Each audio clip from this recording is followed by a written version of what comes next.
पहला प्रश्न, जिन भिक्षुओं ने बुद्ध की मूर्तियां बनाई और बुद्ध वचन के शास्त्र लिखे, क्या उन्होंने बुद्ध की आज्ञा मानी? क्या वे उनके आज्ञाकारी शिष्य थे?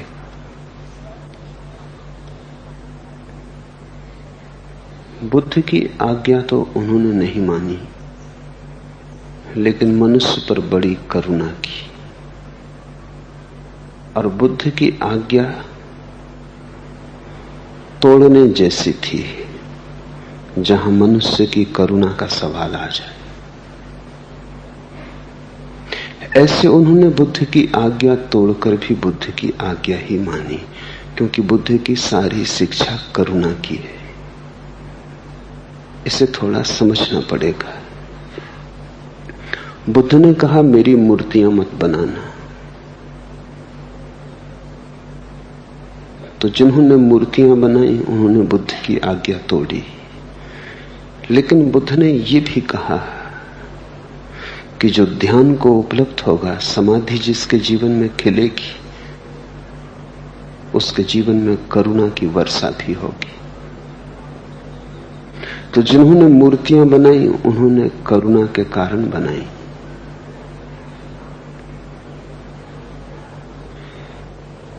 बुद्ध के चरण चिन्ह खो ना जाएं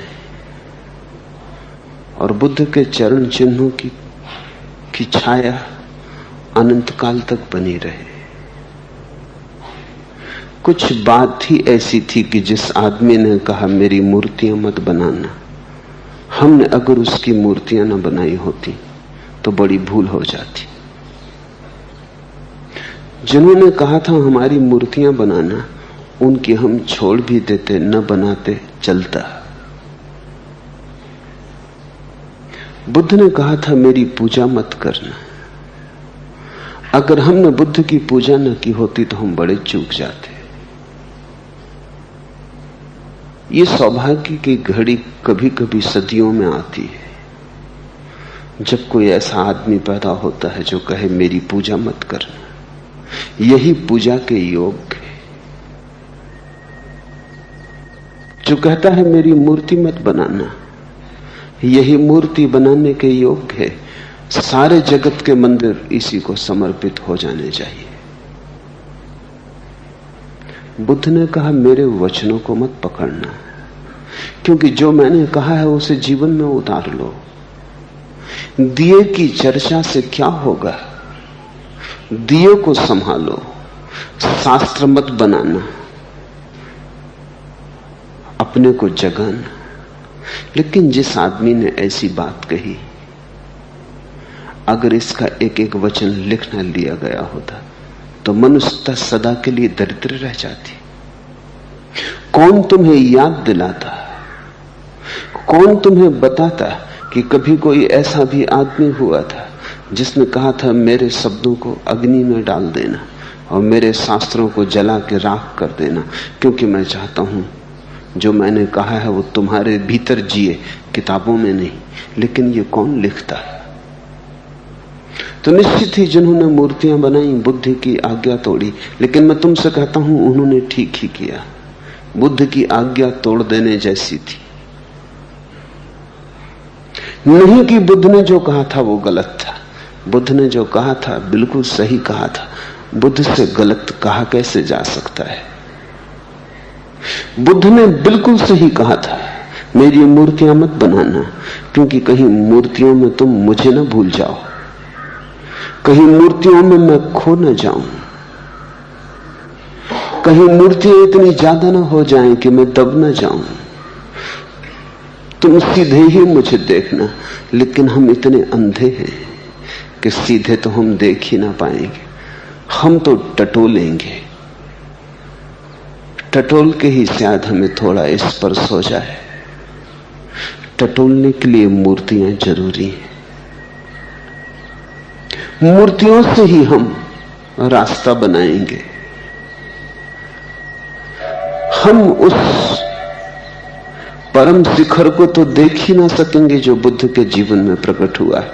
वो तो बहुत दूर है हमसे, आकाश के बादलों में खोया है वो शिखर। उस तक हमारी आंखें ना उठ पाएंगी। हम तो बुद्ध के चरण भी देख लें जो जमीन पर है तो भी बहुत। उन्हीं के सहारे शायद हम बुद्ध के शिखर पर भी कभी पहुंच जाएं, इसकी आशा हो सकती है। तो मैं तुमसे कहता हूं, जिन्होंने आज्ञा तोड़ी उन्होंने ही आज्ञा मानी। जिन्होंने वचनों को संभाल कर रखा उन्होंने ही बुद्ध को समझा। लेकिन तुम्हें बहुत जटिलता होगी, क्योंकि तर्क बुद्धि तो बड़ी नासमझ। ऐसा हुआ, एक युवक मेरे पास आता था, किसी विश्वविद्यालय में अध्यापक था। बहुत दिन मेरी बातें सुनी, बहुत दिन मेरे सत्संग में रहा। एक रात, आधी रात आया और कहा, जो तुमने कहा था वो मैं पूरा कर चुका। मैंने अपने सब वेद उपनिषद गीता कुएं में डाल दी। मैंने उससे कहा, पागल, मैंने वेद उपनिषद को पकड़ना मत इतना ही कहा था, कुएं में डालाना ये मैंने ना कहा था। ये तूने क्या किया? वेद उपनिषद को न पकड़ो तो ही वेद उपनिषद समझ में आते। वेद उपनिषद को समझने की कला यही है कि उनको पकड़ मत लेना, उनको सिर पे मत ढो लेना, उनको समझना। समझ मुक्त करती है, समझ उससे भी मुक्त कर देती है जिसको तुमने समझा। कुएं में क्यों फेंकाया? और तू सोचता है कि तूने कोई बड़ी क्रांति की। मैं नहीं सोचता, क्योंकि अगर वेद उपनिषद व्यर्थ थे तो आधी रात में कुएं तक ढोने की भी क्या जरूरत थी? जहां पड़े थे पड़े रहने देता।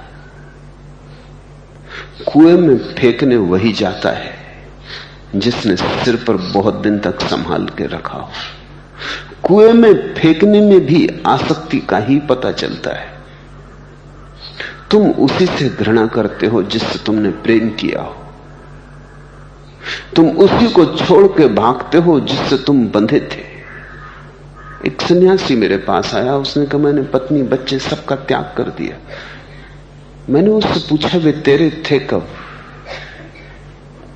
त्याग तो उसका होता है जो अपना हो।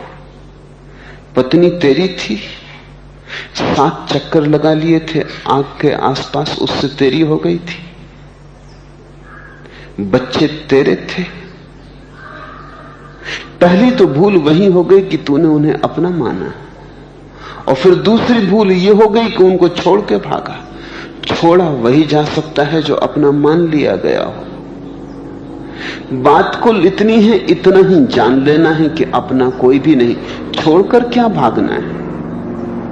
छोड़ के भागना तो भूल की ही पुनरुक्ति है। जिन्होंने जाना उन्होंने कुछ भी छोड़ा नहीं। जिन्होंने जाना उन्होंने कुछ भी पकड़ा नहीं।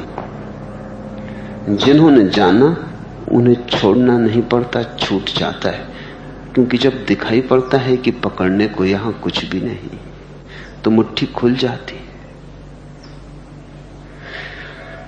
बुद्ध की मृत्यु हुई,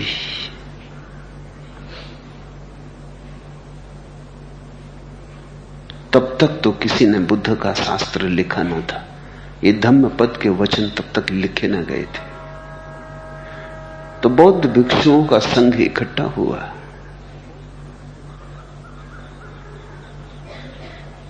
जिनको याद हो वो उसे दोहरा दें ताकि लिख लिया जाए।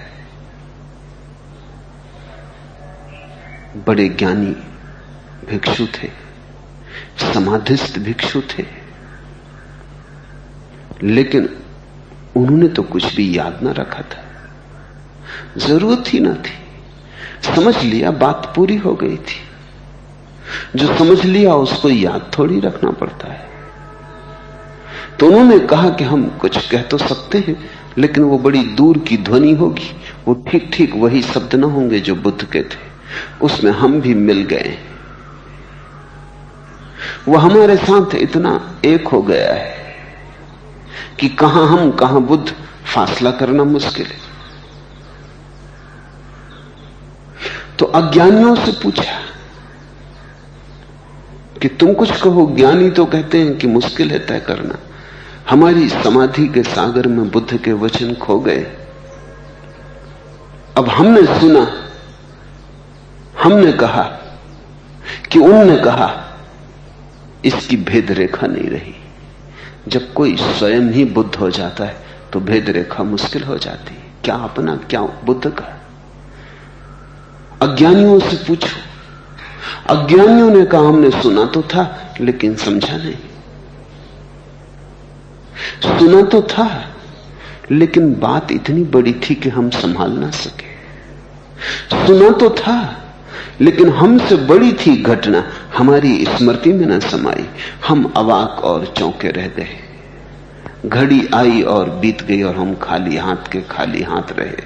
तो कुछ हम दोहरा तो सकते हैं, लेकिन हम पक्का नहीं कह सकते कि बुद्ध ने ही ऐसा कहा था। बहुत कुछ छूट गया होगा, और जो हमने समझा था वही हम कहेंगे, जो उन्होंने कहा था वो हम कैसे कहेंगे। तो बड़ी कठिनाई खड़ी हो गई। अज्ञानी कह नहीं सकते क्योंकि उन्हें भरोसा नहीं। ज्ञानियों को भरोसा है लेकिन सीमा रेखाएं खो गई। फिर किसी ने सुझाया, किसी ऐसे आदमी को खोजो जो दोनों के बीच में हो। बुद्ध के साथ बुद्ध का निकटतम शिष्य आनंद 40 वर्षों तक रहा था। लोगों ने कहा आनंद को पूछो, क्योंकि न तो वो अभी बुद्धत्व को उपलब्ध हुआ है और न वो अज्ञानी, वो द्वार पर खड़ा है। इस पार संसार, उस पार बुद्धत्व, चौखट पर खड़ा है, दहली पर खड़ा है। और जल्दी करो, अगर वो दहली के पार हो गया तो उसकी भी सीमा रेखाएं खो जाएंगी। आनंद ने जो दोहराया वही संग्रहित हुआ। आनंद की बड़ी करुणा है जगत पर। अगर आनंद न होता, बुद्ध के वचन खो गए होते, और बुद्ध के वचन खो गए होते तो बुद्ध का नाम भी खो गया होता। नहीं कि तुम बुद्ध के नाम या वचन से मुक्त हो जाओगे। आग शब्द से कभी कोई जला, जल शब्द से कभी किसी की तृप्ति हुई, लेकिन सुराग मिलता है, राह खुलती है। शायद तुम में से कोई चल पड़े, सरोवर की बात सुनकर किसी की प्यास साफ हो जाए। कोई चल पड़े, 1000 सुने, कोई एक चल पड़े, लाख सुने, कोई एक पहुंच जाए। उतना भी क्या कम है। तो तुम पूछते हो, जिन्होंने बुद्ध की मूर्तियां बनाई, क्या उन्होंने आज्ञा का उल्लंघन किया? निश्चित ही आज्ञा का उल्लंघन किया, करने योग्य था। अगर कहीं कोई अदालत हो तो मैं उनके पक्ष में खड़ा हूं। मैं बुद्ध के खिलाफ उनके पक्ष में खड़ा हूं जिन्होंने मूर्तियां बनाई।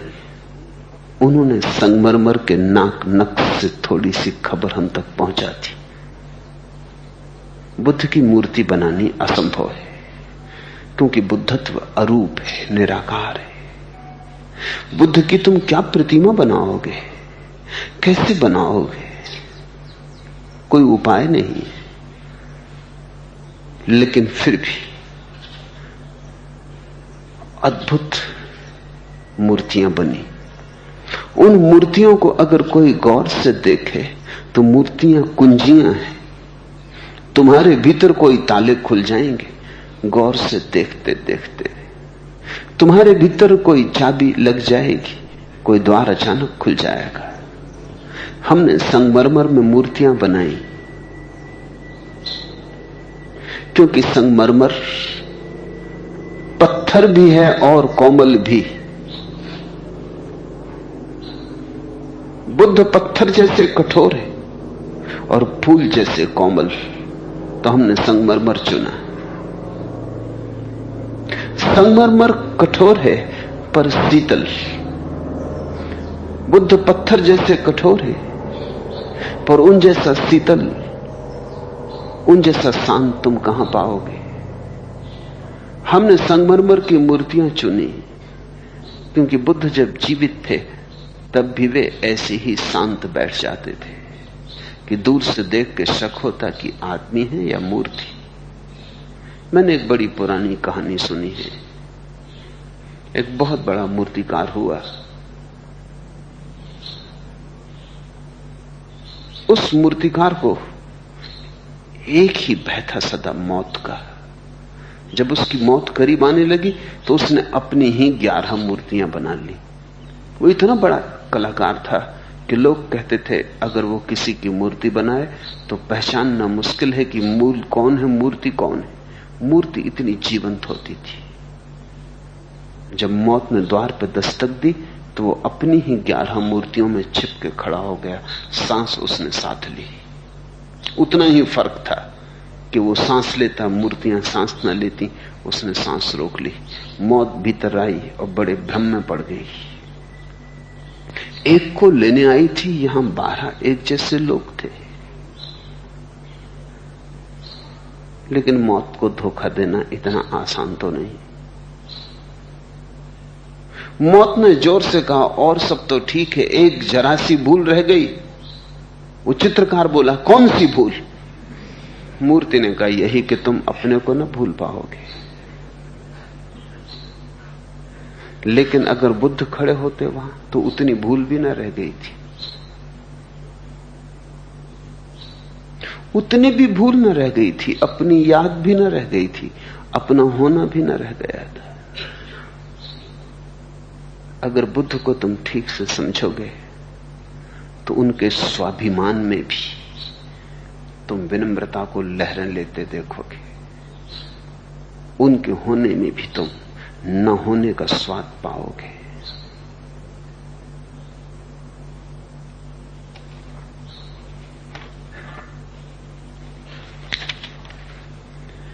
न्याज की ही मेरे नाज में भी शान रही, खुदी की लहर भी आई तो बेखुदी की तरह। न्याज की ही मेरे नाज में भी शान रही, मेरी अस्मिता में, मेरे स्वाभिमान में भी विनम्रता की ही शान रही। उसकी ही महिमा के गीत चलते रहे। खुदी की लहर भी आई और कभी मैंने समझा भी कि मैं हूं। खुदी की लहर भी आई तो बेखुदी की तरह, इस तरह समझा कि जैसे नहीं हूं। हमने संगमरमर में बुद्ध को खोदा। कभी बुद्ध की प्रतिमाओं के पास बैठ के गौर से देखो, ये पत्थर में जो खुदा है इसमें बहुत कुछ छिपा है। बुद्ध की आंखें देखो, बंद है। बंद आंखें कहती हैं कि बाहर जो दिखाई पड़ता था अब व्यर्थ हो गया, अब भीतर देखना है। यात्रा बदल गई, अब बाहर की तरफ नहीं जाते, अब भीतर की तरफ जाते। जो दिखाई पड़ता था अब उसमें रस नहीं रहा, अब तो उसी को देखना है जो देखता है। अब दृष्टा की खोज शुरू हुई, दृश्य की नहीं। मूर्ति ऐसी थिर है, जरा भी कंपन का पता नहीं चलता। ऐसे ही भीतर बुद्ध की चेतना थिर हो गई है, निष्कंप हो गई है, जिससे हवा का एक झोंका भी ना आए और दिए की लपट ठहर जाए। मूर्ति में हमने ये सब खोदा है। मूर्ति तो एक प्रतीक है। अगर तुम उस प्रतीक का राज समझो तो देखते देखते मूर्ति को तुम भी मूर्ति जैसे हो जाओगे। अच्छा अच्छा ही किया जिन्होंने बुद्ध की आज्ञा न मानी। बुद्ध बिल्कुल ठीक ही कहते थे कि मूर्ति मत बनाना, क्योंकि मैं अमूर्त हूं। आकार मत ढालना, क्योंकि मैं निराकार हूं। तुम जो कुछ भी करोगे गलत होगा, सीमा होगी उसकी, मैं असीम हूं। बुद्ध बिल्कुल ठीक ही कहते थे, लेकिन यह बात दूसरे बुद्धों के लिए ठीक होगी। तुम सबका क्या होता? तुम सबके लिए तो निराकार की भी खबर आएगी तो आकार से, तुम्हारे लिए तो निर्गुण की भी खबर आएगी तो सगुण से। तुम तो अनाहत नाद भी सुनोगे तो भी आहत नाद से ही। तुम तो वहीं से चलोगे ना जहां तुम हो। जहां बुद्ध है वहां तो पहुंचना है, वहां से तुम्हारी यात्रा ना हो सकेगी। और बुद्ध के वचन जिन्होंने इकट्ठे किए, वैसे वचन पृथ्वी पर बहुत कम बोले गए जैसे वचन बुद्ध के। जैसी सीधी उनकी चोट है और जैसे मनुष्य के हृदय को रूपांतरित कर देने की कीमिया है उनमें, वैसे वचन बहुत कम बोले गए।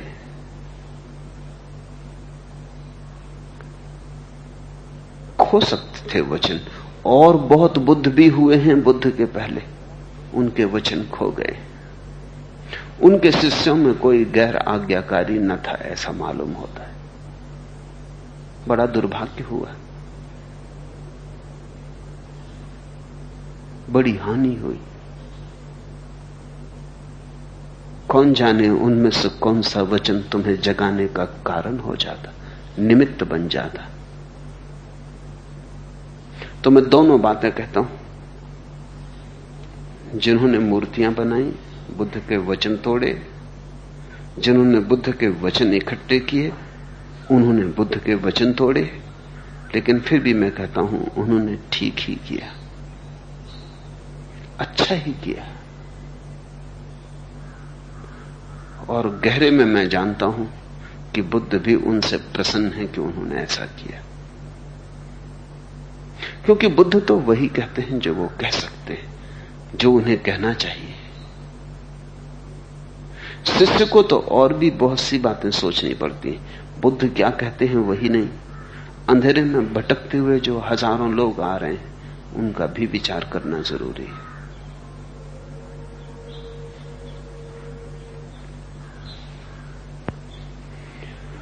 बुद्धों के पास एक प्रेम का जन्म होता है। यद्यपि बुद्ध कहते हैं प्रेम आसक्ति है, लेकिन बुद्धों के पास प्रेम की आखिरी मंजिल आती है। यद्यपि बुद्ध कहते हैं मेरे प्रेम में मत पड़ना, पर कैसे बचोगे ऐसे आदमी से? जितना वो कहते हैं मेरे प्रेम में मत पड़ना, उतना ही उनके प्रति प्रेम उमगता है, उतना ही उनके प्रति प्रेम बहता है। जितना वो तुम्हें संभालते हैं उतना ही तुम डगमगाते हो। कठिन है बहुत, बुद्ध मिल जाएं और प्रेम में न पड़ना कठिन है। ठीक ही बुद्ध कहते हैं कि मेरे प्रेम में मत पड़ना, लेकिन बचना असंभव है। जिस जगह आकर फरिश्ते भी पिघल जाते हैं जोश, लीजिए हजरत संभालिए, वह मुकाम आ ही गया। फरिश्ते भी जहां पिघल जाते, जहां देवता भी खड़े हों तो प्रेम में पड़ जाएं। जिस जगह आकर फरिश्ते भी पिघल जाते हैं जोश, लीजिए हजरत संभालिए, वह मुकाम आ ही गया। जब बुद्धों के पास कोई आता है तो ऐसे मुकाम पे आ जाता है। उनकी शिक्षा है कि प्रेम में मत पड़ना, लेकिन उनका होना ऐसा है कि हम प्रेम में पड़ जाते। उनकी शिक्षा है कि हमें पकड़ना मत, पर कौन होगा पत्थर का हृदय जो उन्हें छोड़ दे? तो फिर करना क्या है? फिर होगा क्या? होगा यही कि ऐसे भी पकड़ने के ढंग हैं जिनको पकड़ना नहीं कहा जा सकता। प्रेम की ऐसी भी सूरतें हैं जिनमें आसक्ति नहीं। लगाव के ऐसी भी शैलियां हैं जिनमें लगाव नहीं। प्रेम में डूबा भी जा सकता है और प्रेम के बाहर भी रहा जा सकता है। मैं तुमसे कहता हूं, जैसे जल में कमल, ऐसे बुद्ध के पास रहना होता है। प्रेम में पड़ते भी हैं और अपना दामन बचा के चलते भी। इस विरोधाभास को जिसने साध लिया वही बुद्धों के सत्संग के योग होता है। इसमें से दो में से तुमने अगर एक को साधा, अगर तुम प्रेम में पड़ गए, जैसे कि कोई साधारण जगत के प्रेम में पड़ जाता है तो प्रेम बंधन हो जाता है। तब बुद्ध से तुम्हारा संबंध तुमने सोचा जुड़ा, बुद्ध की तरफ से टूट गया। तुमने समझा तुम पास रहे, बुद्ध की तरफ से तुम हजार हजार मील दूर हो गए। अगर तुमने सोचा कि संबंध बनाएंगे ही नहीं, क्योंकि संबंध बंधन बन जाता है, तो तुम बुद्ध के पास दिखाई पड़ोगे लेकिन पास न पहुंच पाओगे। बिना प्रेम के कभी कोई पास आया? तो मैं तुमसे बड़ी उलझन की बात कह रहा हूं। प्रेम भी करना और सावधान भी रहना। प्रेम भी करना और प्रेम की जंजीरें मत बनाना। प्रेम करना और प्रेम का मंदिर बनाना। प्रेम करना और प्रेम को मुक्ति बनाना। जिस जगह आकर फरिश्ते भी पिघल जाते हैं, जो लीजिए हजरत संभालिए, वह मुकाम आ ही गया। बहुत संभल संभल के सत्संग होता है। सत्संग का खतरा यही है कि तुम प्रेम में पड़ सकते हो, और सत्संग का यह भी खतरा है कि प्रेम से बचने के कारण तुम दूर भी रह सकते हो। दूर रहोगे तो चूकोगे, प्रेम बंधन बन गया तो चूक जाओगे। ऐसी मुसीबत है। पर ऐसा है, कुछ करने का उपाय नहीं। संभल संभल के चलना है। इसलिए सत्संग को खड्ग की धार कहा है। जैसे तलवार की धार पे कोई चलता हो, इधर गिरे कुआं, उधर गिरे खाई। लीजिए हजरत संभालिए, बहुत संभाल के चलने की बात।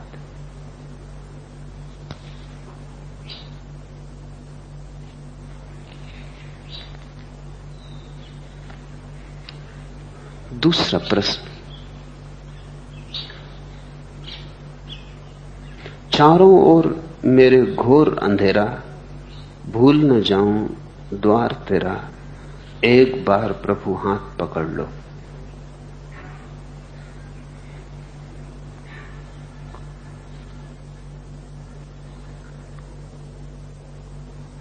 अंधेरा दिखाई पड़ने लगे, मिटना शुरू हो जाता, क्योंकि न देखने में ही अंधेरे के प्राण हैं। अगर कविता की पंक्तियां ही दोहरा दी हो तो बात दूसरी। अगर ऐसा अनुभव में आना शुरू हो गया हो, चारों ओर मेरे घोर अंधेरा,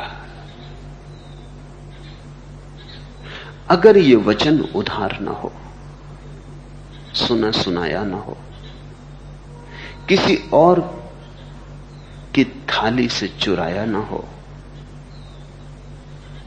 अगर इसका थोड़ा स्वाद आया हो, तो जिसे अंधेरा दिखने लगा उसे प्रकाश की पहचान आ गई।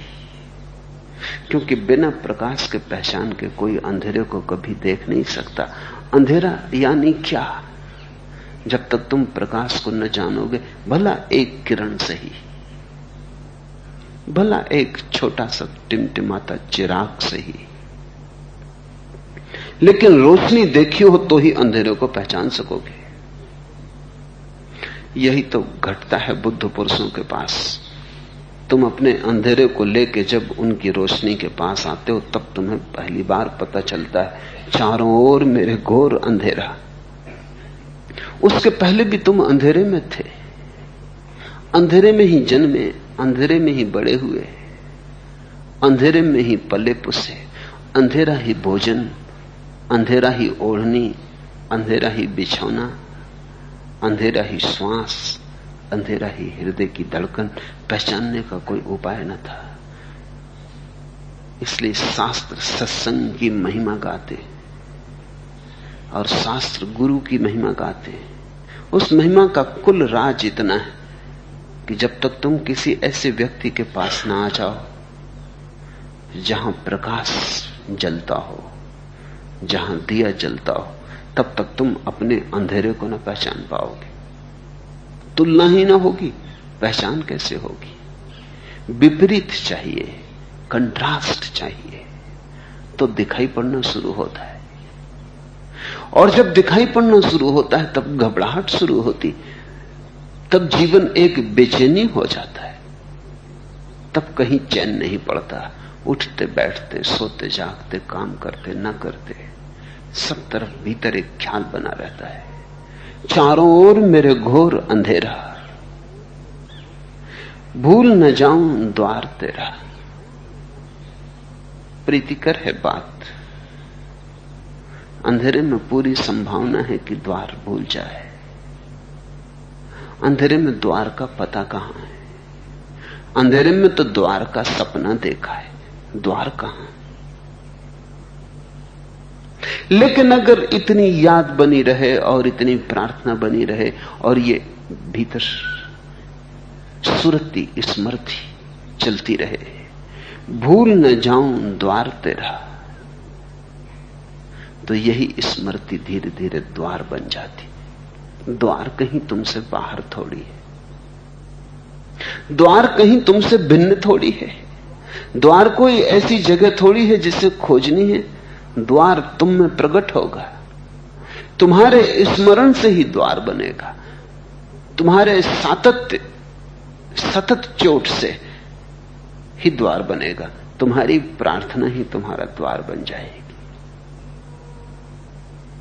जिसको नानक सुरती कहते हैं, कबीर सुरती कहते हैं, जिसको बुद्ध ने स्मृति कहा है,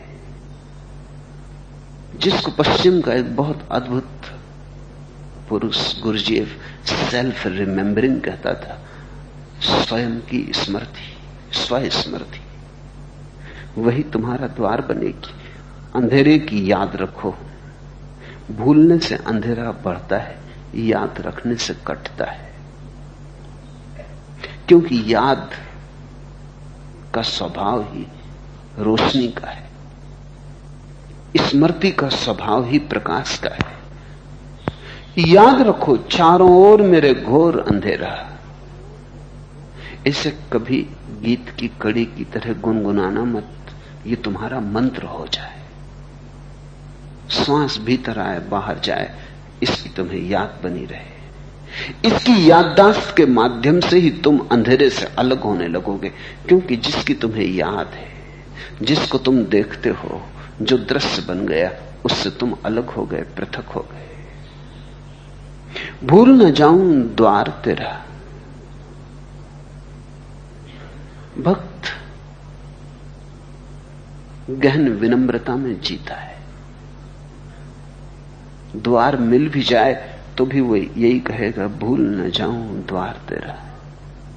क्योंकि वो जानता है कि मेरे किए तो कुछ होगा नहीं, मेरे किए तो सब अनकिया हो जाता है। मैं तो भवन बनाता हूं, गिर जाते। मैं तो योजना करता हूं, व्यर्थ हो जाती। मैं पूरब जाता हूं, पश्चिम पहुंच जाता हूं। अच्छा करता हूं, बुरा हो जाता है। कुछ सोचता हूं, कुछ घटता है, मेरे की कुछ भी ना होगा। भक्त कहता है, तू ही अगर, तेरी कृपा अगर बरसती रहे तो ही कुछ संभव है। भूल न जाऊं द्वार तेरा, एक बार प्रभु हाथ पकड़ लो। बहुत ही बढ़िया पंक्ति है, क्योंकि एक बार अगर प्रभु ने हाथ पकड़ लिया तो फिर छूटता ही नहीं। क्योंकि उसकी तरफ से एक बार पकड़ा गया, सदा के लिए पकड़ा गया।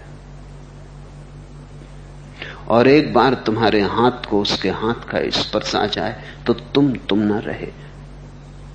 वो हाथ ही थोड़ी है, पारस से छूते ही लोहा सोना हो जाता है।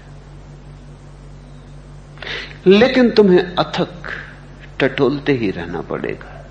वो हाथ मुफ्त नहीं मिलता। वो हाथ उन्हीं को मिलता है जिन्होंने खूब खोजा है। वो हाथ उन्हीं को मिलता है जिन्होंने खोज की पराकाष्ठा कर दी। वो हाथ उन्हीं को मिलता है जिन्होंने खोजने में कुछ भी रखना छोड़ा। अगर तुमने थोड़ी भी बचाई हुई है अपनी ताकत, तो तुम चालाक हो, तो तुम्हारी प्रार्थना व्यर्थ जाएगी। अगर तुमने सब दांव पर लगा दिया तो तुम्हारी जीत निश्चित है। ये काम जुआरियों का है, दुकानदारों का नहीं। धर्म जुआरियों का काम है, दुकानदारों का नहीं। हिसाब किताब मत रखना कि चलो 2 पैसा ताकत लगा के देखें, 1 आना ताकत लगा के देखें, 2 आना ताकत लगा के देखें। ऐसे हिसाब किताब से उसका हाथ तुम्हारे हाथ में ना आएगा, क्योंकि तुम्हारी बेईमानी जाहिर है। जब तुम अपने को पूरा दांव पर लगा देते हो, पीछे कुछ छूटता ही नहीं। जब तुम स्वयं ही पूरे दांव पर बैठ जाते हो, उसी क्षण हाथ हाथ में आ जाता है। उस क्षण हाथ में ना आए तो बड़ा अन्याय हो जाए। वैसा अन्याय नहीं। देर है, अंधेर नहीं, और देर भी तुम्हारे कारण है। ये कहावत तुमने सुनी है, देर है अंधेर नहीं। लेकिन कहावत में लोग सोचते हैं कि देर उसकी तरफ से, वहीं गलती। देर तुम्हारी तरफ से। तुम जितनी देर चाहो लगा दो। तुम बेमन से टटोल रहे हो। तुम टटोलते भी हो और डरे हो कि कहीं मिल ना जाए। तुम ऐसे टटोलते भी हो और संकित हो कि कहीं हाथ हाथ में आ ही न जाए, क्योंकि बड़ा खतरनाक हाथ है। फिर तुम ही ना हो सकोगे उसके बाद। उसकी एक झलक तुम्हें राख कर जाएगी। उसकी एक किरण तुम्हें सदा के लिए मिटा जाए। तुम जैसे हो वैसे न बचोगे। हाँ, तुम जैसे होने चाहिए वैसे बचोगे। जो तुम्हारा स्वभाव है बचेगा। जो कूड़ा करकट तुमने अपने चारों तरफ इकट्ठा कर लिया है, पद का, प्रतिष्ठा का, नाम का, रूप का, वो सब जल के राख हो जाए।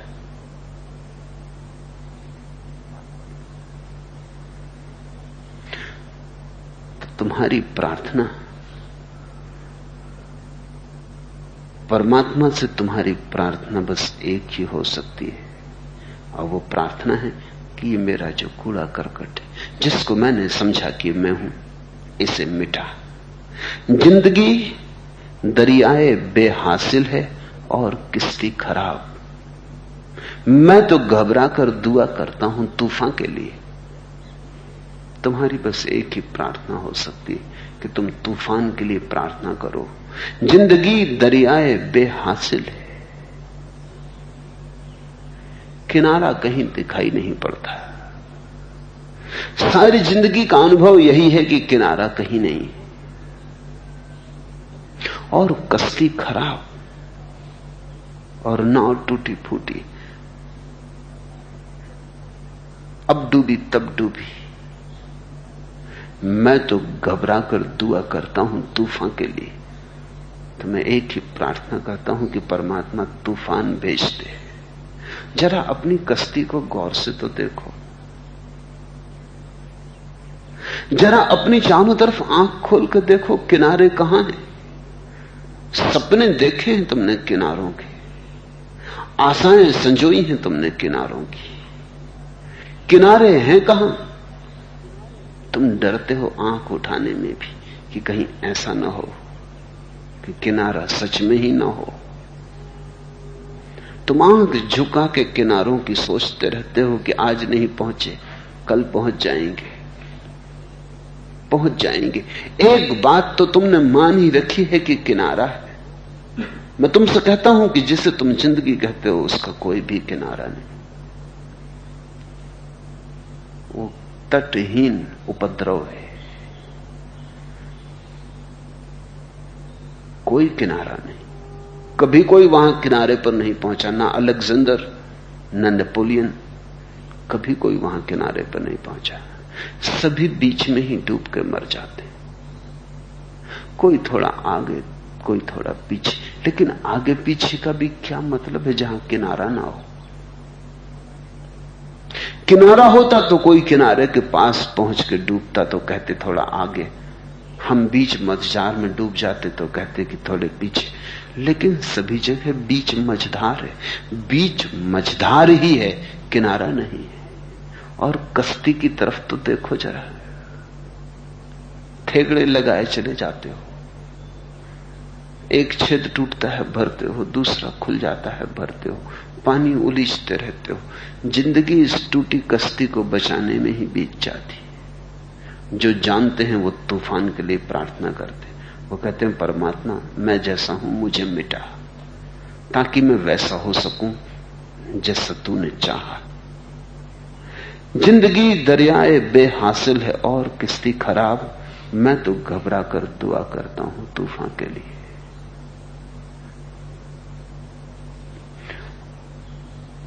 और तुम्हारे जीवन में अगर ऐसी प्रार्थना का प्रवेश हो जाए, प्रार्थना यानी मृत्यु की प्रार्थना, और कोई प्रार्थना है भी नहीं। तुमने प्रार्थनाएं की हैं, मुझे भली भांति पता है। तुम्हारे मंदिरों में मैंने तुम्हारी प्रार्थनाएं भी सुनी, तुम्हारी मस्जिदों में, तुम्हारे गुरुद्वारों में तुम्हारी प्रार्थनाएं खुद ही पड़ी हैं, पत्थर पत्थर पे लिखी। लेकिन तुमने सदा प्रार्थना उसी जिंदगी के लिए की जिसमें कोई किनारा नहीं, और तुमने सदा प्रार्थना उसी कश्ती को सुधार देने के लिए की जो न कभी सुधरी है न सुधर सकती है। तुमने कभी प्रार्थना अपने को डुबा देने के लिए न की, जिसने की उसकी पूरी हो गई। और जो डूबने को राजी है, मझधार में ही किनारा मिल जाता है। जिसे तुम जिंदगी कहते हो उसका कोई किनारा नहीं, और जिसको मैं परमात्मा कह रहा हूं वो किनारा ही किनारा है, वहां कोई मझधार नहीं। देखने का ढंग एक तो अहंकार के माध्यम से देखना है, टूटी किश्ती के माध्यम से, वहां डर ही डर है, मौत ही मौत है। और एक अहंकार को हटा के देखना है, वहां कोई मौत नहीं, कोई डर नहीं, क्योंकि अहंकार ही मरता है, तुम नहीं। तुम्हारे भीतर तो शाश्वत है, एस धम्मो सनातनो, तुम्हारे भीतर तो अमृत है, तुम्हारे भीतर तो शाश्वत छिपा है, सनातन छिपा है। अभी मैखाने दीदार हर जर्रे में खुलता है, अगर इंसान अपने आप से बेगाना हो जाए। बस एक छोटी सी बात कि अहंकार न रह जाए। अगर इंसान अपने आप से बेगाना हो जाए, जरा अपने से दूर हो जाए, जरा अपने को छोड़ दे, ये अपना होना जरा मिटा दे। अभी मैखान ए दीदार हर जर्रे में खुलता है, फिर तो हर कण कण में परमात्मा की मधुशाला खुल जाती। फिर तो कण कण में उसी की मधुशाला खुल जाती। फिर तो सभी तरफ उसी का प्रसाद उपलब्ध होने लगता है। बस जरा सी तरकीब है, तुम जरा हट जाओ, तुम्हारे और परमात्मा के बीच में तुम्हारे सिवाय और कोई भी नहीं। तीसरा प्रश्न, इस प्रवचन माला में आपने कई बार कहा है एस धम्मो सनातनो, यही सनातन धर्म है। और आश्चर्य तो यह है कि वह हर बार नए रूप में आपके द्वारा प्रकट हुआ है।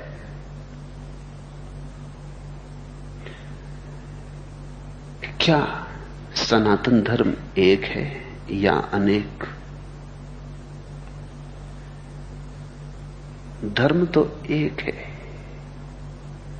लेकिन उसके प्रतिबिंब अनेक हो सकते हैं। रात पूरा चांद निकलता है, सागरों में भी झलकता है, सरोवरों में भी झलकता है, छोटे छोटे डबरों में भी झलकता है। प्रतिबिंब बहुत है। सागर में बता के भी मैंने तुमसे कहा एस धम्मो सनातनो, छोटे सरोवर में भी बता के कहा एस धम्मो सनातनो, राह के किनारे वर्षा में भर गए डबरे में भी बता के कहा एस धम्मो सनातनो। मैंने बहुत बार कहा, बहुत रूप में कहा, लेकिन वे सब प्रतिबिंब है। और जो चांद है वो तो कहा नहीं जा सकता, इसलिए तुम और उलझन में पड़ोगे। मैंने जब भी कहा एस धम्मो सनातनो, यही सनातन धर्म है, तभी प्रतिबिंब की बात कही। प्रतिबिंब में मत उलझ जाना। इशारा किया, इशारे को मत पकड़ लेना,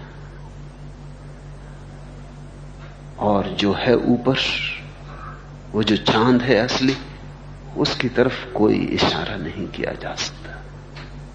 अंगुलियां वहां छोटी पड़ जाती, शब्द वहां काफी सिद्ध नहीं होते। और फिर उस चांद को देखना हो तो तुम्हें गर्दन बड़ी ऊंची उठानी पड़ेगी,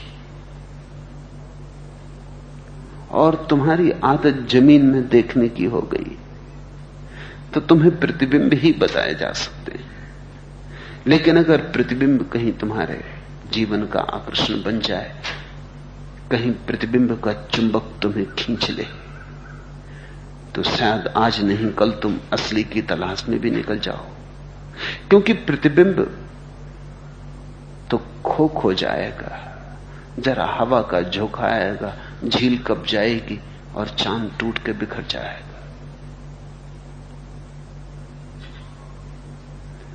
तो आज नहीं कल तुम्हें यह ख्याल आना शुरू हो जाएगा, जो झील में देखा है वो सच नहीं हो सकता। सच की खबर हो सकती है, सच की दूर की ध्वनि हो सकती है, प्रतिध्वनि हो सकती है, प्रतिबिंब हो सकता है, लेकिन जो झील में देखा है वो सच नहीं हो सकता। शब्द में जिसे कहा गया है वो सत्य नहीं हो सकता, लेकिन सत्य में जिसे कहा गया है वो सत्य का बहुत दूर का रिश्तेदार हो सकता है। मुल्ला नसरुद्दीन के जीवन में ऐसा उल्लेख है कि एक मित्र ने दूर गांव से एक मुर्गी भेजी।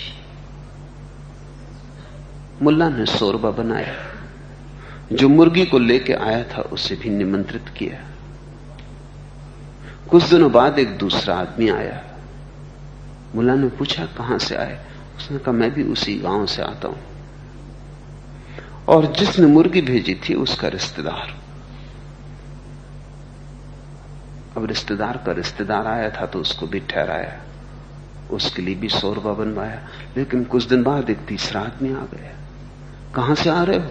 उसने कहा जिसने मुर्गी भेजी थी उसके रिश्तेदार का रिश्तेदार। ऐसी तो संख्या बढ़ती चली गई। मुल्ला तो परेशान हो गया, तो मेहमानों का सिलसिला लग गया। मुर्गी क्या आई तो लोग चले ही आते हैं, पूरा गांव आने लगा। आखिर एक आदमी आया, उससे पूछा कि भाई आप कौन है? उसने कहा जिसने मुर्गी भेजी थी उसके रिश्तेदार का मित्र। मुल्ला ने शोरबा बनवाया, उस मित्र ने चखा, लेकिन वो बोला ये शोरबा, ये तो सिर्फ गर्म पानी मालूम होता है। मुल्ला नसरुद्दीन ने कहा ये वो जो मुर्गी आई थी उसके शोरबे का मित्र है।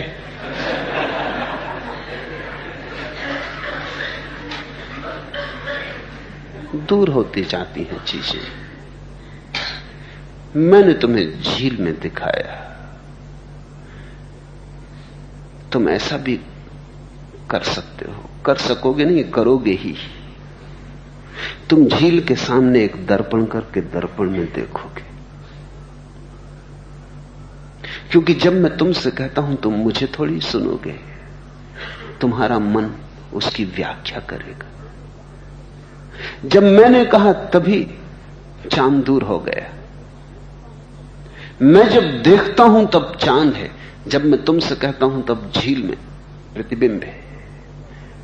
जब तुम सुनते हो और सोचते हो तब तुमने झील को भी दर्पण में देखा, फिर दर्पण को भी दर्पण में देखते चले जाओगे।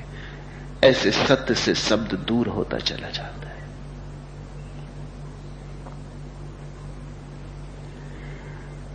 इसलिए बहुत बार जिन्होंने जाना है वो चुप रह गए, लेकिन चुप रहने से भी कुछ नहीं होता। जब तुम कह कह के नहीं सुनते हो, जगाए जगाए नहीं जगते हो, तो चुप बैठने को तुम कैसे सुनोगे? जब शब्द चूक जाता है तो मौन भी चूक जाएगा। जब शब्द तक चूक जाता है तो मौन तो निश्चित ही चूक जाएगा। फिर भी जो कहा जा सकता है वो प्रतिध्वनि है, इसे याद रखना। उस प्रतिध्वनि के सहारे मूल की तरफ यात्रा करना, तीर्थ यात्रा करना। तंग था जिसके लिए हरफे बयां का दायरा, वह फसाना हम खामोशी में सुनाकर रह गए। शब्द छोटे पड़ जाते हैं, दायरा छोटा है। तंग था जिसके लिए हरफे बयां का दायरा, कहने की सीमा है, जो कहना है उसकी कोई सीमा नहीं। गीत की सीमा है, जो गाना है उसकी कोई सीमा नहीं। वाद्य की सीमा है, जो बजाना है उसकी कोई सीमा नहीं।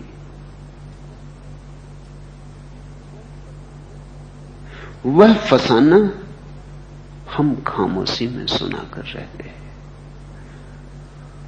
लेकिन खामोशी तो तुम कैसे समझोगे? शब्द भी चूक जाते हैं। हिलाए हिलाए तुम नहीं हिलते नींद से, जगाए जगाए तुम नहीं हिलते नींद से। शब्द तो ऐसे हैं जैसे पास में रखी घड़ी में अलार्म बजता हो, तब भी तुम नहीं जगते। तो जिस घड़ी में अलार्म नहीं बजता उससे तुम कैसे जगोगे? तो बहुत ज्ञानी चुप रह गए, बहुत ज्ञानी बोले। चुप रहने वालों को तुमने समझा जानते ही नहीं। बोलने वालों से तुमने शब्द सीखे और तुम पंडित हो गए। लेकिन कुछ ज्ञानियों ने बीच का रास्ता चुना, और बीच का रास्ता ही सदा सही रास्ता है। उन्होंने कहा भी, और इस ढंग से कहा कि अन कहा भी तुम्हें भूल ना जाए। उन्होंने कहा भी और कहने के बीच बीच में खाली जगह छोड़ दी। उन्होंने कहा भी और रिक्त स्थान भी छोड़े। रिक्त स्थान तुम्हें भरने, तुमने छोटे बच्चों की किताबें देखी, एक शब्द दिया होता, फिर खाली जगह, फिर दूसरा शब्द दिया होता, और बच्चों से कहा जाता है बीच का शब्द भरो। जो परम ज्ञानी हुए उन्होंने यही किया। एक शब्द दिया, खाली जगह दी, फिर दूसरा शब्द दिया, बीच की खाली जगह तुम्हें भरनी। जो मैं कह रहा हूं वो प्रतिबिंब है, जो तुम भरोगे वो चांद होगा। सत्य उधार नहीं मिल सकता। सत्य को तुम्हें जन्माना होगा। सत्य को तुम्हें अपने गर्भ में धारण करना होगा। सत्य तुम्हारे भीतर बढ़ेगा जैसे मां के पेट में बच्चा बड़ा होता। वो तुम्हारे खून, तुम्हारी श्वास मांगता है, वो तुम्हारा ही विस्तार होगा। जब तक तुम ही चांद न बन जाओ तब तक तुम चांद को न देख सकोगे। इसलिए मैंने बहुत बार कहा और बहुत बार कहूंगा, क्योंकि ये बुद्ध के वचन तो अभी बहुत देर तक चलेंगे। बहुत बार बहुत जगह कहूंगा, एस धम्मो सनातनो। तब तुम स्मरण रखना कि मैं ये नहीं कह रहा हूं कि धर्म बहुत है, मैं इतना ही कह रहा हूं कि बहुत स्थान है जहां से धर्म का इशारा किया जा सकता है। कभी गुलाब के फूल की तरफ इशारा करके कहूंगा एस धम्मो सनातनो, कभी चांद की तरफ इशारा करके कहूंगा एस धम्मो सनातनो, कभी किसी छोटे बच्चे की आंखों में झांक के कहूंगा एस धम्मो सनातनो। क्योंकि चाहे गुलाब हो, चाहे आंख हो, चाहे चांद हो, सौंदर्य एक है। बहुत रूपों में परमात्मा प्रकट हुआ है। हमारे अंधेपन की कोई सीमा नहीं, इतने रूपों में प्रकट हुआ है और हम पूछे चले जाते हैं कहां। कहीं एकाध रूप में प्रकट होता तब तो मिलने का कोई उपाय ही न था। इतने रूपों में प्रकट हुआ है, सब तरफ से उसने ही तुम्हें घेरा है। जहां जाओ वही सामने आ जाता है, जिससे मिलो उसी से मिलना होता है। सुनो झरने की आवाज तो उसी का गीत, सुनो रात का सन्नाटा तो उसी का मौन, देखो सूरज को तो उसी की रोशनी और देखो अमावस को तो उसी का अंधेरा। इतने रूपों में तुम्हें घेरा है, फिर भी तुम चूकते चले जाते हो। अभागा होता मनुष्य अगर कहीं उसका एक ही रूप होता, एक ही मंदिर होता और केवल वो एक ही जगह मिलता होता, तब तो फिर कोई शायद पहुंच ही ना पाता। इतने रूपों में मिलता है फिर भी हम चूक जाते हैं। तो मैं बहुत जगह तुमसे कहूंगा ये रहा परमात्मा, इसका ये मतलब नहीं कि बहुत परमात्मा है, इसका इतना ही मतलब कि बहुत उसके रूप है, अनेक उसके ढंग, अनेक उसकी आकृतियां, लेकिन वो स्वयं इन सभी आकृतियों के बीच निराकार होगा भी, क्योंकि इतने रूप उसी के हो सकते हैं जो अरूप हो, इतने आकार उसी के हो सकते हैं जो निराकार हो, इतने अनंत अनंत माध्यमों में वही प्रकट हो सकता है जो प्रकट होके भी पूरा प्रकट ना हो पाता हो। बंदगी ने हजार रुख बदले, जो खुदा था वही खुदा है हनूज।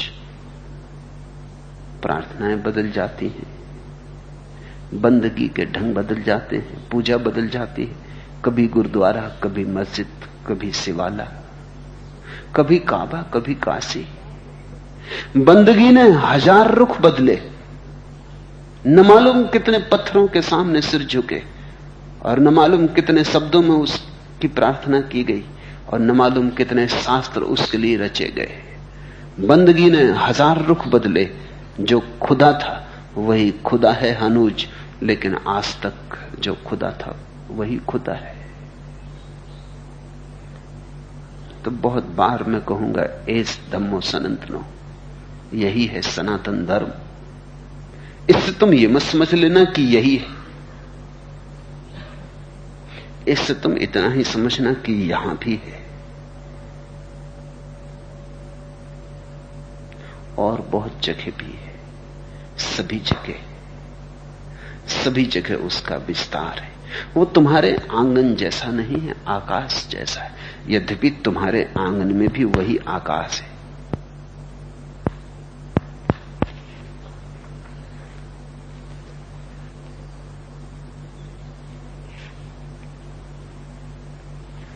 पांचवा प्रश्न, मेरी हालत त्रिशंकु की हो गई है, न पीछे लौट सकती, न आगे कोई रास्ता दिखाई पड़ता है।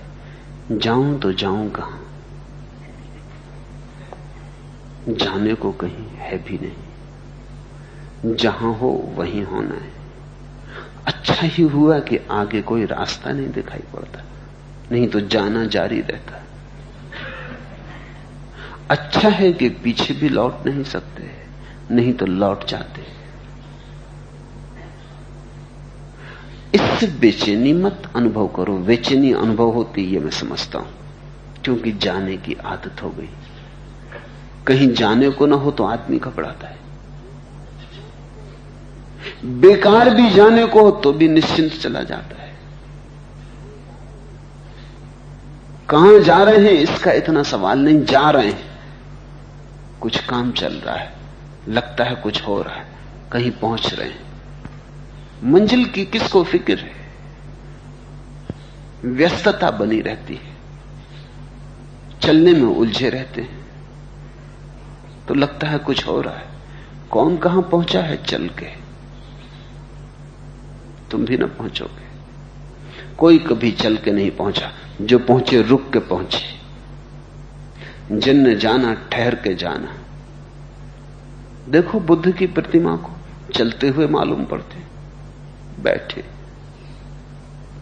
जब तक चलते थे तब तक न पहुंचे, जब बैठ गए पहुंच गए। ये तो बड़ी शुभ घड़ी है, लेकिन हमारी आदतें खराब हो गई। हमारी आदतें चलने की हो गई।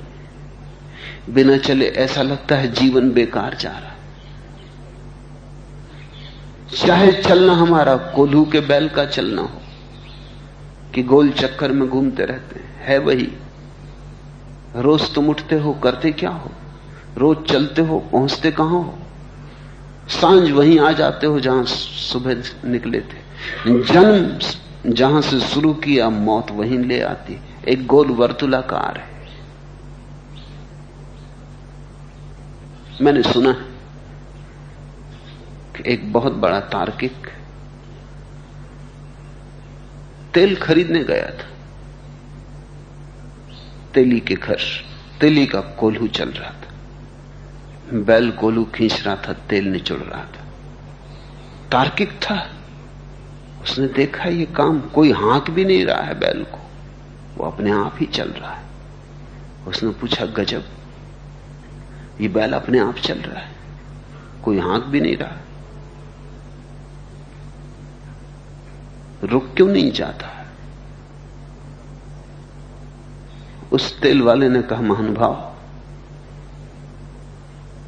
जब कभी ये रुकता है, मैं उठ को इसको फिर हाँक देता हूं। इसको पता नहीं चल पाता कि हाँकने वाला पीछे मौजूद है या नहीं। तार्किक था। उसने कहा कि लेकिन तुम तो बैठे दुकान चला रहे हो, इसको दिखाई नहीं पड़ता? उस तेल वाले ने कहा, जरा गौर से देखें, इसकी आंख पे पट्टियां बांधी हुई, इसे दिखाई कुछ नहीं पड़ता। जब भी ये जरा ठहरा या रुका कि मैंने हाँका। पर उस तार्किक ने कहा कि तुम तो पीठ किए बैठे हो इसकी तरफ, पीछे चल रहा है कोल्हू, तुम्हें पता कैसे चलता है? उसने कहा, आप देखते नहीं, बैल के गले में घंटी बांधी हुई, जब तक बजती रहती मैं समझता हूं चल रहा है, जब रुक जाती उठ के मैं हाँक देता हूं, इसको पता नहीं चल पाता। उस तार्किक ने कहा, अब एक सवाल और, क्या ये बैल खड़े होकर गर्दन नहीं हिला सकता है? उस तेलवाने ने कहा, जरा धीरे धीरे बोल, कहीं बैल ना सुन ले।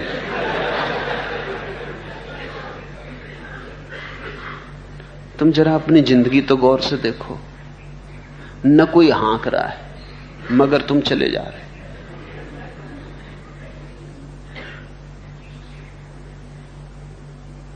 आंख बंद है, गले में खुद ही घंटी बांध ली, वो भी किसी और ने बांधी ऐसा नहीं। हालांकि तुम कहते यही हो, पति कहता पत्नी ने बांध दी, चलना पड़ता है। बेटा कहता बाप ने बांध दी, बाप कहता बच्चों ने बांध दी। कौन किसके लिए घंटी बांध रहा है? कोई किसी ने नहीं बांध रहा। बिना घंटी के तुम्हें ही अच्छा नहीं लगता। तुमने घंटी को श्रृंगार समझा। आंख पे पट्टियां हैं, घंटी बंधी है, चले चले जा रहे हो, कहां पहुंचोगे? इतने दिन चले, कहां पहुंचे? मंजिल कुछ तो करीब आई होती। लेकिन जब भी तुम्हें कोई चौंकाता है, तुम कहते हो धीरे बोलो, जोर से मत बोल देना, कहीं हमारी समझ में ही ना आ जाए। तुम ऐसे लोगों से बचते हो, किनारा काटते हो, जो जोर से बोल दें। संतों के पास लोग जाते नहीं, और अगर जाते हैं तो ऐसे ही संतों के पास जाते जो तुम्हारी आंखों पे और पट्टियां बंधवा दे और तुम्हारी घंटी पे और रंग पालिश कर दे, न बज रही हो तो और बजने की व्यवस्था बता दे। ऐसे संतों के पास जाते हैं कि तुम्हारे पैर अगर शिथिल हो रहे हो और बैठने की घड़ी करीब आ रही हो तो पीछे से हाँक दें कि चलो, बैठने से कहीं कोई पहुंचा है, कुछ करो, कर्मठ बनो। परमात्मा ने भेजा है तो कुछ करके दिखाओ। थोड़ा समझना, जीवन की गहनतम बातें करने से नहीं मिलती, होने से मिलती। करना तो ऊपर ऊपर है, पानी पे उठी लहरें, होना है गहराई। अच्छा ही हुआ, लेकिन व्याख्या गलत हो रही है। प्रश्न है, मेरी हालत त्रिशंकु की हो गई, एकदम अच्छा हुआ, शुभ हुआ, धन्यवाद दो परमात्मा को। लेकिन शब्द से लगता है कि शिकायत है, शिकवा है, क्योंकि तुम्हें लग रहा है तो कहीं के ना रहे, पीछे लौट नहीं सकते। जरूरत क्या है लौटने की? पीछे लौट सकते तो क्या मिलता? पीछे से तो होके ही आ रहे हो, कुछ मिलना होता तो मिल ही गया होता। हाथ तुम्हारे खाली, पीछे लौटना है। जिस रास्ते से गुजर चुके सिवाय धूल के कुछ भी नहीं लाए हो साथ, फिर लौट के जाना है। तुम कहोगे चलो छोड़ो, पीछे नहीं, आगे तो जाने दो, मगर ये रास्ता वही है जो पीछे की तरफ फैला है, वही आगे की तरफ फैला है। ये एक ही रास्ते की दो दिशाएं हैं। तुम जिस रास्ते पर पीछे चलते आ रहे हो उसी पर तो आगे जाओगे ना, उसी की श्रृंखला होगी, उसी का सिलसिला होगा। अब तक क्या मिला? 50 साल की उम्र हो गई, अब 20 साल और इसी रास्ते पे चलोगे, क्या मिलेगा? तुम कहोगे चलो ये भी छोड़ो, कोई दूसरा रास्ता बता दो, मगर रास्ता तुम चाहते हो, क्योंकि चलना तुम्हारी आदत हो गई। दौड़ने की विक्षिप्तता तुम पर सवार हो गई। रुक नहीं सकते, ठहर नहीं सकते, 2 घड़ी बैठ नहीं सकते। क्यों? क्योंकि जब भी तुम रुकते हो तभी तुम्हें जिंदगी की व्यर्थता दिखाई पड़ती। जब भी तुम ठहरते हो, खाली क्षण मिलता है, तभी तुम्हें लगता है ये तो शून्य है, कुछ भी मैंने कमाया नहीं। तभी तुम कप जाते हो, एक संताप पकड़ लेता है, एक अस्तित्वगत खाई में गिरने लगते हो। उससे बचने के लिए फिर तुम काम में संलग्न हो जाते हो, कुछ भी करने में लग जाते हो। रेडियो खोलो, अखबार पढ़ो, मित्र के घर चले जाओ, पत्नी से झगड़ लो, कुछ भी बेहुदा काम करने लगो। एक गेंद खरीद लाओ, बीच में रस्सी बांध लो, इससे उस तरफ फेंको, उस तरफ से इस तरफ फेंको। लोग कहते हैं फुटबॉल खेल रहे हैं, कोई कहता है वॉलीबॉल खेल रहे हैं, और लाखों लोग देखने भी इकट्ठे होते। खेलने वाले तो ना समझ हैं, समझ में आया, कम से कम खेल रहे हैं, लेकिन लाखों लोग देखने इकट्ठे, मारपीट हो जाती। एक गेंद को इस तरफ से उस तरफ करते हो, शर्म नहीं आती?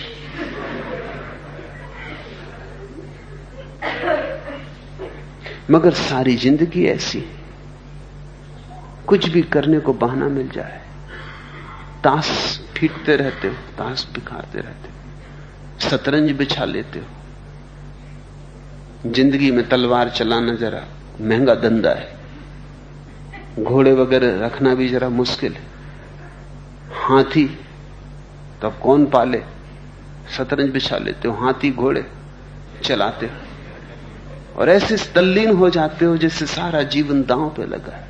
तुम अपने को कितनी भांति धोखे देते हो। बहुत हुआ, अब जागो। और जागने का एक ही उपाय है कि तुम थोड़ी देर को रोज खाली बैठने लगो, कुछ भी मत करो। करना ही तुम्हारा संसार है, ना करना ही तुम्हारा निर्वाण बनेगा। कुछ देर को खाली बैठने लगो, घड़ी दो घड़ी ऐसे हो जाओ जैसे हो ही नहीं, एक शून्य सन्नाटा छा जाए, श्वास चले चलती रहे, लेकिन कृत्य की कोई आसपास भनक न रह जाए। तुम बस चुपचाप बैठे रहो। धीरे धीरे, शुरू में तो बड़ी बेचैनी होगी, बड़ी तलफ पकड़ेगी कि कुछ भी कर गुजरो, क्या बैठे यहां समय खराब कर रहे हो। लेकिन जल्दी ही तुम पाओगे कि जीवन की तरंगें शांत होती जाती, भीतर के द्वार खुलते। मेरे पास लोग आते हैं, उनसे मैं कहता हूं चुप बैठ जाओ, वो कहते हैं ये हमसे ना होगा, कम से कम मंत्र ही दे दें तो हम वही जपेंगे, मगर करेंगे। माला दे दें, उसको एक फिराते रहेंगे। अब शतरंज में और माला में कोई फर्क है?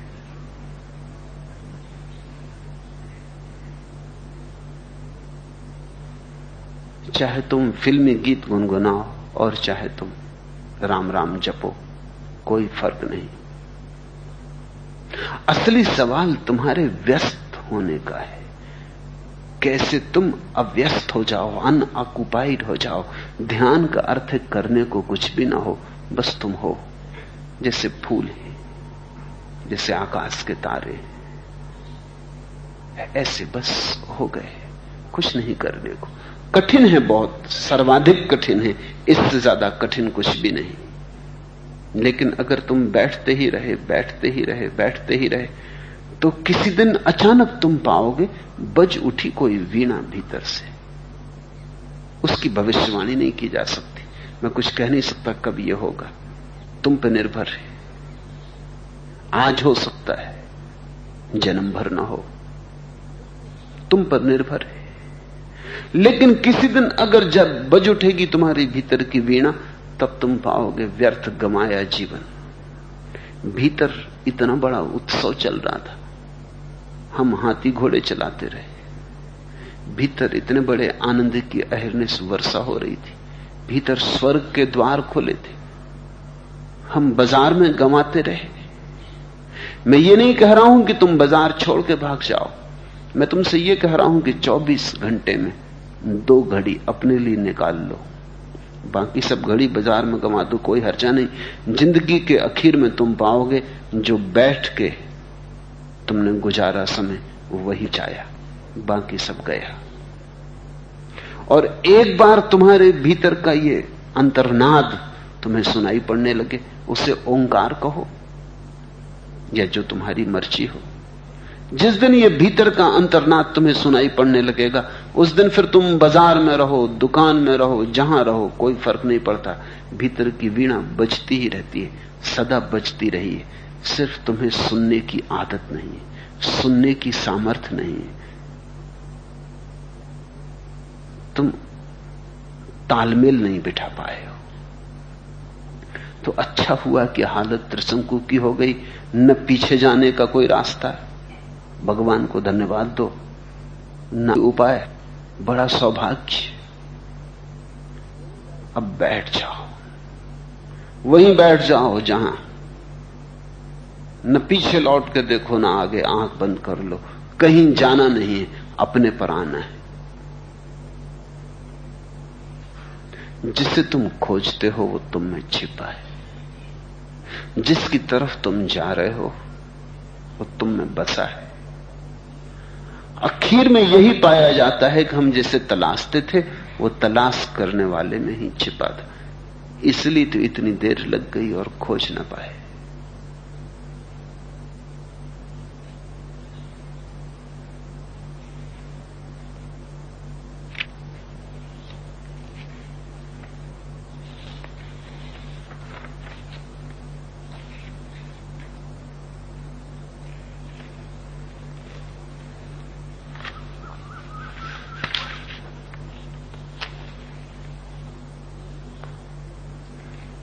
आखिरी सवाल, प्रेम मैंने जाना नहीं, यही मेरे जीवन की चुभन रही। यही कारण होगा जिसने मुझे ध्यान में गति दी। ध्यान से अशांति और बैर भाव मिट रहे हैं। भक्ति और समर्पण मेरे लिए कोरे शब्द रहे, फिर भी ध्यान कर, विशेषकर प्रवचन में कई बार मिला हुआ।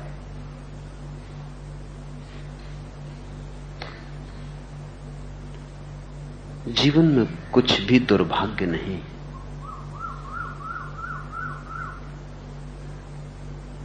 बाधाएं ही सीढ़ियां भी बन सकती हैं,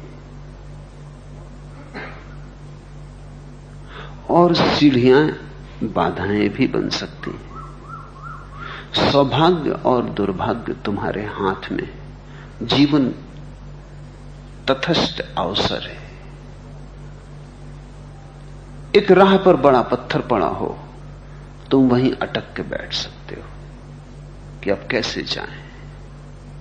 पत्थर आ गया और तुम पाओगे कि पत्थर ने तुम्हारी ऊंचाई बढ़ा दी, तुम्हारी दृष्टि का विस्तार बढ़ा दिया। तुम रास्ते को और दूर तक देखने लगे, जितना पत्थर के बिना देखना संभव न था। तब पत्थर सीढ़ी हो गया। ये प्रश्न है कि मैंने प्रेम जीवन में नहीं जाना, यही मेरे जीवन की चुभन रही। उसे चुभन मत समझो। अब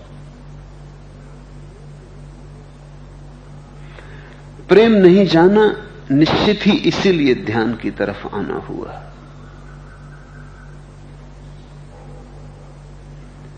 उसे सौभाग्य बना लो। अब प्रेम की बात ही छोड़ दो, क्योंकि जिसने ध्यान जान लिया, प्रेम तो दो ही विकल्प है परमात्मा को पाने के, दो ही राह है। एक है प्रेम, एक है ध्यान। जो मिलता है वो तो एक ही है। कोई प्रेम से उसकी तरफ जाता, उस रास्ते की सुविधाएं हैं, खतरे भी। सुविधा यह है कि प्रेम बड़ा सहज है, स्वाभाविक है। खतरा भी यही है कि इतना स्वाभाविक है कि उसमें उलझ जाने का डर है। होश नहीं रहता, बेहोशी हो जाती। इसलिए अधिक लोग प्रेम से परम उमंग है। खतरा भी यही है कि वो इतना स्वाभाविक है कि उसमें होश रखने की जरूरत नहीं, तुम उसमें उलझ सकते हो।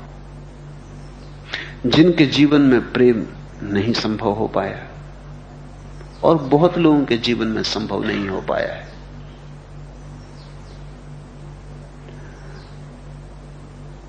तो बैठ के कांटे को पकड़ के मत पूछते रहो। नहीं प्रेम संभव हुआ, चिंता छोड़ो, ध्यान संभव है। और ध्यान के भी खतरे हैं और सुविधाएं। खतरा यही है कि श्रम करना होगा, कि अगर प्रेम ना सधा तो उन्होंने ध्यान को साध लिया, और जो ऊर्जा प्रेम में जाती वही सारी ध्यान में संलग्न हो गई। या जो ध्यान न सधा तो उन्होंने सारी ऊर्जा को प्रेम में समर्पित कर दिया। या तो भक्त बनो या ध्यानी, ये एक तरह के लोग हैं। दूसरे तरह के लोग हैं, उनसे प्रेम न सधा तो ध्यान की तरफ तो न गए, बस प्रेम का रोना लेके बैठे, रो रहे हैं कि प्रेम न सधा। और उन्हीं की तरह के दूसरे लोग भी हैं कि ध्यान न सधा तो बस वो बैठे हैं, रो रहे हैं, उदास मंदिरों में आश्रय हवाई जहाज से आए, आ गए, बात खत्म हो गई। तुम कैसे आए, इसका क्या प्रयोजन है? पहुंच गए, बात समाप्त हो गई। ध्यान रखना पहुंचने का, फिर प्रेम से हो कि ध्यान से हो, भक्ति से हो कि ज्ञान से हो। इस उलझन में बहुत मत पड़ना। साधन को साध्य मत समझ लेना, साधन का उपयोग करना है। सीढ़ी से चढ़ जाना है और भूल जाना है, नाव से उतर जाना है और विस्मरण कर देना है नाव का।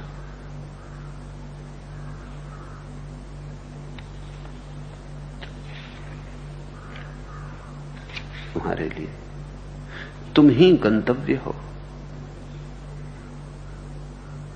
तुम ही हो जहां पहुंचना है, तुमसे ऊपर कुछ भी नहीं। साबार ऊपर मानो सत्य, तहार ऊपर नाई। चंडीदास के ये शब्द हैं कि सबसे ऊपर मनुष्य का सत्य है, उसके ऊपर कुछ भी नहीं। इसका यह मतलब नहीं है कि परमात्मा नहीं, इसका इतना ही मतलब है कि मनुष्य अगर अपने सत्य को जान ले तो परमात्मा को जान ले। साबार ऊपर मानो सत्य, ताहार ऊपर नहीं। तुम सबसे ऊपर हो, क्योंकि तुम अपने अंतर का किस मार्ग से आए, कैसे आए, आ गए, स्वागत है। आज इतना ही।